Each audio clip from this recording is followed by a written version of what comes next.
Indonesia, bangsa dan negara, rumah ideologi Pancasila. Bismillahirrahmanirrahim. Pemirsa tercinta yang dirahmati Allah, Tuhan Yang Maha Esa, bersua kembali di kanal Hikmatologi. Monolog sederhana mengajak diri kita masing-masing berpikir untuk kian melembut, cerdas, dewasakan hati nurani berdasar kitab suci agama kepercayaan yang kita yakini. Tentu saja menjunjung nilai luhur Pancasila niscaya dalam kehidupan sehari-hari. Pemirsa, masih melanjutkan tentang kritik kita pada demokrasi atau dekonstruksi pemikiran demokrasi. Karena makin hari kita melihat demokrasi justru hadir di tengah gelombang massa untuk merguk kedaulatan fitrah atau hak asasi manusia. Siapakah mereka yang menikmati kedaulatan rakyat yang sesungguhnya dan yang dalam tanda petik merampas hak-hak asasi manusia? Mereka adalah orang-orang yang menjadi penguasa di rumah tahta yang disebut dengan partai politik. Partai politik sebagai pilar utama keberadaan sistem pemerintahan demokrasi tentu tak terelakkan sejak abad ke-14 hingga kini. Sebenarnya, tokoh pendiri Republik Indonesia tercinta sudah mengakhiri pentas demokrasi di saat menjelang kemerdekaan Indonesia. Melalui Badan Usaha Kemerdekaan dan Panitia Persiapan Indonesia, BPUPK maupun PPKI, telah berhasil mensirnakan asas demokrasi yang berpilar pada partai. Lagi-lagi sangat disayangkan ketika maklumat Dr. Muhammad Hatta ketika itu wakil presiden yang terkenal dengan maklumat nomor X, bertabur partai-partai politik mulai dari yang paling kecil di masa tahun 60-an, 70-an disebut dengan partai Gurem sampai dengan partai Gajah. Partai-partai yang memiliki massa banyak dan besar. Sejak itu bangunan hikmat kebijaksanaan dalam permusyawaratan perwakilan kian hari sampai kini dilalaikan oleh anak bangsa, oleh insan-insan yang berpartisipasi di dalam partai politik. Tidak ada pekerjaan seolah-olah bagi para politikus kecuali untuk menyulut isu-isu politik yang berbasis kekuasaan, berpiranti mobilisasi dan sepi dari sosialisasi politik bagi anak bangsa. Karena sepinya sosialisasi atau pendidikan dan pengajaran di dalam ilmu politik, maka tak mengherankan banyak di antara media massa, apalagi sosial media, yang menyuarakan pantang berbicara politik. Karena politik itu merupakan piranti untuk adu domba. Alat untuk memperkosa satu dengan yang lainnya. Bahkan tidak jarang orang yang bergelar doktor namun tidak berlatar belakang ilmu politik mengatakan bahwa seluruh akar permasalahan dimulai dari politik. Kami bahkan menyuarakan di sosial media atas kritik pada saudara kita yang terhormat itu. Jika memang politik itu kotor dan akar permasalahan segalanya, mulai dari zaman, kata beliau yang terhormat itu,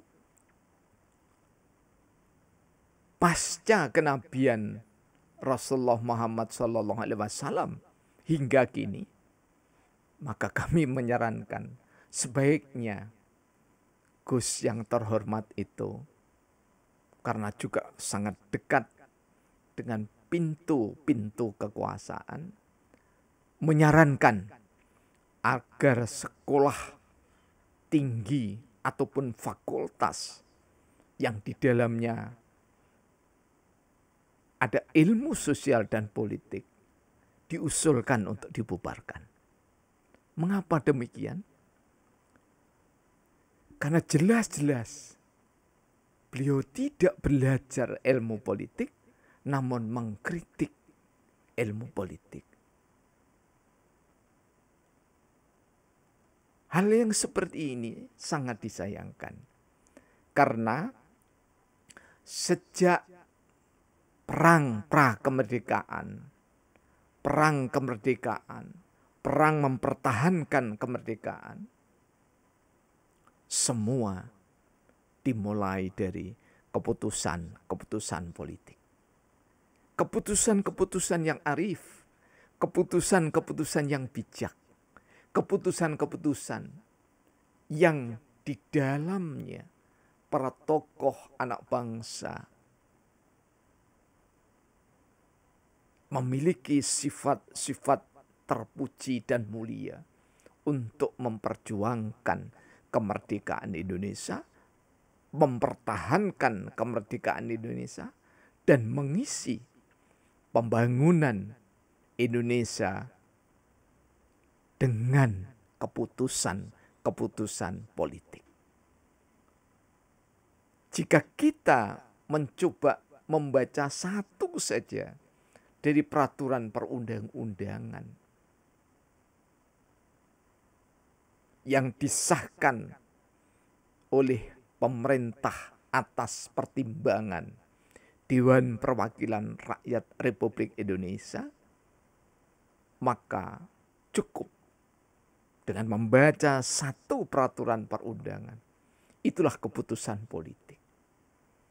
Dan di dalam keputusan politik itu ada etika, ada moral, ada tata krama, ada ajakan, ada larangan, ada hukuman, atau setidaknya peringatan. Semua itu adalah keputusan politik. Akar permasalahan yang sesungguhnya bukan terletak pada politik itu sendiri, di mana sekali lagi politik, policy, wisdom, kearifan, bagian dari hikmat kebijaksanaan itu sendiri merupakan manifestasi perwujudan dari nilai-nilai luhur Pancasila. Kecuali peraturan perundang-undangan yang tidak digali dari potensi luhur bangsa Indonesia, yang tidak berdasarkan pada data dan analisis yang memadai. Dan kita berprasangka baik bahwa setiap keputusan-keputusan pemerintah yang berupa peraturan-peraturan perundang-undangan sejak era Soekarno hingga kini dan di masa yang akan datang nanti adalah upaya-upaya untuk mewujudkan makin tertatanya kehidupan sosial politik dalam pengertian yang luas yang diwujudkan dalam sikap perilaku seluruh anak bangsa ini. Jadi keputusan-keputusan politik adalah keputusan-keputusan yang menerjemahkan secara arif kerakyatan yang dipimpin oleh hikmat kebijaksanaan dalam permusyawaratan perwakilan. Karena itu,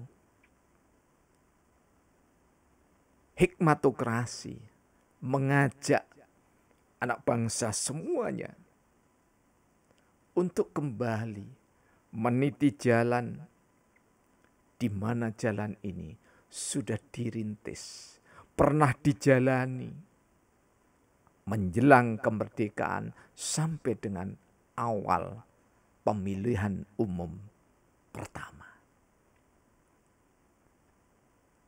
Kita harus sadar dan tersadarkan bahwasanya panggung politik BPUPK, panggung politik Panitia 9, panggung politik Panitia 8, panggung politik BPKI adalah panggung mewah teristimewa, namun dari lubuk hati terdalam paling sederhana mewakili seluruh anak bangsa ini. Pemirsa yang dirahmati oleh Allah, Tuhan yang Maha Rahman. Memang sekali lagi kami ingin mengatakan, kosakata hikmatokrasi tidak kita dapatkan di dalam literatur, ilmu politik, tata negara. Dari Plato hingga sekarang. Namun ketika mencoba hikmatokrasi, kami pakai untuk membingkai politik yang berperadaban dari bumi Indonesia ini. Gayung bersambut, kami harapkan masing-masing anak bangsa saling memberikan kontribusi untuk mewujudkan kembalinya mereformasi sistem pemerintahan yang ketika itu belum memiliki dasar negara, belum dirumuskan Pancasila. Namun esensi, hakikat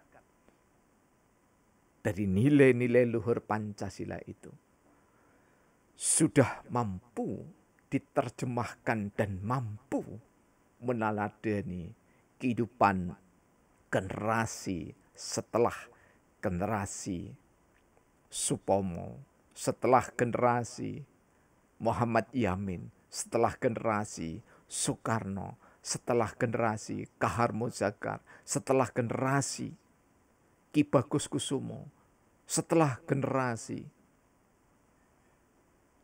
A.R. Baswedan, setelah generasi A.A. Maramis, dan seterusnya.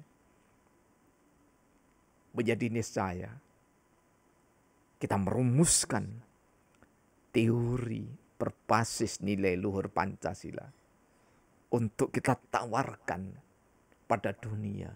Namun sebelumnya, Indonesia menjadi teladan adalah niscaya.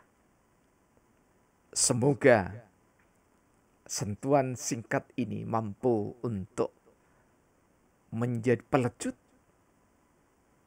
lahirnya ilmu atau teori hikmatokrasi. Kami sudah sementara dengan Sabdana yang ke-16.007, dasar hikmatokrasi bagian ke-7. Analisis di depan, datanya kami sampaikan belakangan. Dasar hikmatokrasi. Manusia yang berusaha optimal takwa mendapatkan hikmat. Hikmat yang direnda istiqomah menghasilkan ilmu yang bermanfaat. Ilmu yang bermanfaat tidak didasarkan pada filsafat. Filsafat hanya berdasarkan pikiran otak dari umat. Otak lazim hanya merenungkan yang dirasa, dilihat. Hikmatokrasi berdasar syariat, bimbingan ulama yang bermartabat. Dari imanial, keyakinan masing-masing manusia, semua dihormat.